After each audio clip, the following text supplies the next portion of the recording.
வந்திருக்கும் அதிகாரி அவர்களுக்கும் இன்று பகுதி நேர கடையாக பிரித்து நம்முடைய தலைமையேற்று நடத்தி கொண்டிருக்கும் சட்டமன்ற உறுப்பினர் அவர்களே, உடன் அமர்ந்திருக்கும் இப்பகுதியுடைய ஒன்றிய கழக செயலாளர் அவர்களே, முன்னாள் தலைவர் மற்றும் முன்னாள் தலைவர் அவர்களே, மாவட்ட கவுன்சிலர் அவர்களே, துணை சேர்மன் அவர்களே, முன்னாள் சங்க தலைவர் அவர்களே மற்றும் உள்ள இப்பகுதியினுடைய உள்ளாட்சி பிரதிநிதிகள் அனைவரையும் இந்த நேரத்திலே வணக்கத்தை தெரிவித்துக் கொள்கிறேன். தற்போது இந்த கடையானது ஒரு கடையை பிரிக்கணும்னா குறைஞ்சது 150 கார்டு இருக்கணும். ஆனா இப்பகுதிக்கு பாத்தீங்கன்னா வெறும் 105 கார்டு தான். 660 கார்டுல இருந்து 105 கார்டு பிரிச்சிருக்காங்க. இது பிரிக்கிறதுக்கான சாத்தியக்கூறே இல்லை. இருந்தாலும் இப்போ வந்து நம்ம சட்டமன்ற உறுப்பினர் அவர்கள் இது எப்படியாவது பிரிச்சே தர வேண்டும் என்று கேட்டுக்கொண்டதற்கு இணங்க, இது மட்டும் இல்லாம இதனுடைய ஆற்று பகுதி இருக்குது, சிறப்பு அனுமதி வேணும் அப்படின்னு கேட்டாரு. ஆனா நம்முடைய சில துறை அதிகாரிகளுடைய அதிகாரிகள்லாம் வந்து பார்த்து ஆற்றுக்கு தான் இப்போ வந்து பாலம் கட்டிக்கிறாங்களே, இதுக்கு தேவையில்லை, சுத்தி வந்தாதான் ஒரு 4 கிலோமீட்டர் 5 கிலோமீட்டர் இருக்குது, இப்போ 1 கிலோமீட்டர் தான் வருது, தேவையில்லைன்ற மாதிரி சொன்னாங்க. இருந்தாலும் நம்முடைய சட்டமன்ற உறுப்பினர்கள் நேரடியாக சென்னைக்கு சென்று கமிஷனர் ஆபீஸ்ல சிறப்பு அனுமதி பெற்று வாங்கி கொடுத்திருக்காரு. அவருக்கு என்றுமே நீ நன்றி கடன் பட்டவர்களாக இருக்க வேண்டும் என்று கூறி வாய்ப்புக்கு நன்றி கூறி விடைபெறுகிறேன். நன்றி, வணக்கம். அடுத்தபடியாக இந்த மற்றப்பள்ளி ஊராட்சிக்கு இந்த புலிக்குத்தி வட்டத்தை சிறப்பு அனுமதி பெற்று நமது சட்டமன்ற உறுப்பினர் அவர்கள் இந்த கடையை திறந்து வைக்க வருகை தந்து இருக்கிறார்.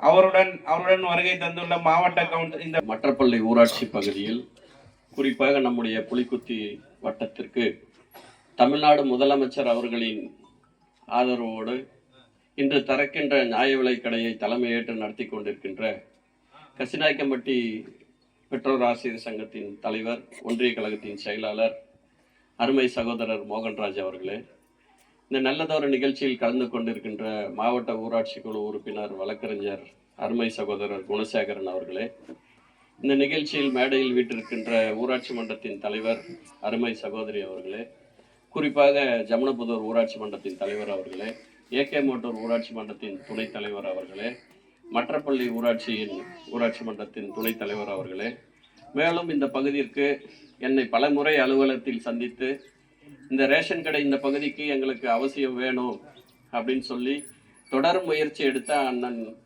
செல்வராஜ் அண்ணன், உமாபதி அண்ணன் அவர்களுக்கும், இங்கு வருகை தந்திருக்கின்ற முன்னாள் ஊராட்சி மன்றத்தின் தலைவர் அருமை சகோதரர் தணிகாஜல் அண்ணன், குலோத்துங்க அண்ணன், வைஸ் சேர்மன் உள்ளிட்ட இந்த பெரும் திரளாக கலந்து கொண்டிருக்கின்ற தாய்மார்கள் ஆகிய உங்களுக்கு பணிவான வணக்கத்தை தெரிவித்துக் கொள்கிறேன். தமிழ்நாடு முதலமைச்சர் பார்த்தீங்கன்னா எந்த ஒரு திட்டமாக இருந்தாலும் அதிகப்படியான கிராம பகுதியில் இருக்கிற மக்களுக்கு போய் சென்றடையணும். கிராம மக்களுக்கு ஏதோ ஒரு பெரிய முதலாளிக்கு மட்டுமே இந்த அரசின் சலுகைகள், அரசாங்கத்தோட திட்டங்கள் எல்லாம் சேரணும்னு இல்லாம குறிப்பா பெண்களுக்கு அதிகமான திட்டங்கள் போய் சேரணும் அப்படின்றத நம்முடைய தமிழ்நாடு முதலமைச்சர் ஒவ்வொரு நாளும் பணியாற்றி கொண்டிருக்கிறாங்க. குறிப்பா ஆட்சிக்கு வந்த உடனே பெண்களுக்கான இலவச பேருந்து இந்தியாவிலே 30 மாநிலங்கள்ல இருந்தாலும் பெண் முதலமைச்சரா இருக்கிறாங்க. அந்த மாநிலத்துல கூட பெண்களுக்கு இலவசமா பஸ்ல போகணும்னு சொல்லி ஒரு திட்டம் இல்லை. பெண் ஆட்சி செய்யற மாநிலத்துல பெண்கள் இலவசமா பஸ்ல போகணுன்ற திட்டமே இல்லாத நேரத்துல தமிழ்நாடு முதலமைச்சர் அவர்கள் பெண்கள் இலவசமா பஸ்ல போகணும் அப்படின்னு சொல்லி சொல்றாங்க. ஆக குறிப்பா இந்த ரேஷன் கடையை பொறுத்த வரைக்கும் என்னன்னா, ஒவ்வொரு கிராமத்துல இருந்தும் பல்வேறு கிராமங்கள்ல இப்போ எனக்கு வந்து ஏகே மோட்டூர், ஜமுனபுதூர், மற்றப்பள்ளி ஒரே மாதிரியான பஞ்சாயத்து தான். எல்லாம் அந்த பகுதிக்கு தேவையான உதவிகள் நான் செய்யணும்னு நினைப்பேன். ஏகே மோட்டர்ல இருந்து பாத்தீங்கன்னா அண்ணா நகருக்கு ஒரு ரேஷன் கடை பிரிச்சோம். ஜமுனபுதூர் புதுப்பூங்கத்துல ரேஷன் கடை ஒரு புது பில்டிங் கட்டணும். பல வகையில ஜமுனபுதூர்ல ரோடு போட்டிருப்போம், ஏரிக்கரை ரோடு போட்டிருப்போம், எதிர்க்க அசமரத்துக்கு எல்லா ரோடும் போட்டிருப்போம். ஆக அதே மாதிரி தான் மற்றப்பள்ளியில பில்டிங் கட்டியிருப்போம். மற்றப்பள்ளி சந்தையில் இந்த பாம்பாத்தின் குறுக்கிலே வந்து வரலாற்று சாதனை என்னன்னா அந்த செக் டேம் ஒன்று கட்டியிருப்போம் மற்றப்பள்ளி பாம்பாத்துல. ஆக இந்த மாதிரி எல்லாம் எண்ணற்ற திட்டங்கள் நம்முடைய முதலமைச்சர் என்னதான் செஞ்சாலும் மக்களுக்கு போய் அந்த திட்டங்கள் சேரணும்னு சொல்லிதான் இலவச பஸ் பயணம், காலை உணவு திட்டம், அரசாங்கத்து ஸ்கூல்ல காலை உணவு திட்டம், தூய்மை பண்ணணும், ஊதியத்தை உயர்த்தி கொடுக்கணும்னு நான் சட்டமன்றத்தில் கோரிக்கை வச்சிருக்கேன். ஆக பல்வேறு திட்டங்கள் தொடர்ச்சியா நம்முடைய முதலமைச்சர் அவர்கள் தொடர்ச்சியா மக்களுக்கு செஞ்சுனே இருக்கிறாங்க. இந்த ரேஷன் கடையில இருக்கிற திட்டங்கள் மட்டும் பாத்தீங்கன்னா, தாய்மானவர்னு ஒரு திட்டம், 70 வயசு கடந்தவங்களுக்கு நேரடியா அந்த அரிசி பருப்பு அந்த கொடுக்குற ரேஷன் பொருள் வந்து வீட்டுக்கே எடுத்துன்னு போய் கொடுக்கணும் அப்படின்னு சொல்லி ஒரு திட்டம். எல்லா ரேஷன் கார்டுலயும் அந்த 70-80 வயசு ஆனவங்களுக்கு எல்லாம் பெரியவங்க இருந்தா பக்கத்து வீட்டுக்காரங்கிட்ட அந்த அட்டை கொடுத்து எனக்கு கொஞ்சம் அரிசி வாங்கி வந்துடுறியா, ஏன்னா அந்த 20 கிலோ அரிசியை அவங்களால தூக்க முடியாது. இந்த கடை பிரிச்சதுக்கு காரணமே கூட இந்த ஆத்துல தண்ணி போகும்போதெல்லாம் மக்கள் பாதிக்கிறாங்க அப்படின்னு சொல்லி தான் அந்த விதிமுறையை வச்சுதான் நம்ம இந்த கடையை நம்ம பிரிச்சிருக்கிறோம். நான் எதிர்பார்த்து வந்ததெல்லாம் இந்த கடை உள்ளவே இருக்கும் அப்படின்னு தான். விரைவா இந்த பகுதியில் இருக்கிறவங்க கூட அரசாங்கத்துல சொல்லி புரிய அரசாங்க கட்டடமே ஒண்ணு கட்டுறதுக்கு நம்ம தயாரா இருக்கிறோம். அதுக்கு உண்டான இடம் தேர்வு பண்ணி கொடுத்தா இந்த பகுதியில உடனடியா அரசாங்க கட்டிடத்தை, ஏன்னா வாடகை கட்டடம் தான் இப்ப கொடுத்துக்கிறாரு, அவர் அண்ணன் கடை கொடுத்துருக்கிறாரு, அவருக்கு நம்ம பாராட்டு தெரிவிக்கணும். ஏன்னா அரசாங்க கடை கொடுத்துட்டா அது உடனே ஆரம்பிச்சாகணுன்ற ஒரு காலகட்டாயத்துலதான் இன்னைக்கு வாடகை கட்டடத்தில் நம்ம அமைச்சர் செக்ரட்டரிங்க எல்லாம் வந்து இந்த கடை பார்த்து இங்க ஆரம்பிக்கலாம் அப்படின்னு சொல்லி பண்ணியிருக்கிறோம். ஆக எந்த ஒரு திட்டமாக இருந்தாலும் நம்முடைய தமிழ்நாடு முதலமைச்சர் நேற்று ஒரு திட்டம் ஆரம்பிச்சாங்க, அன்பு கரங்கள்.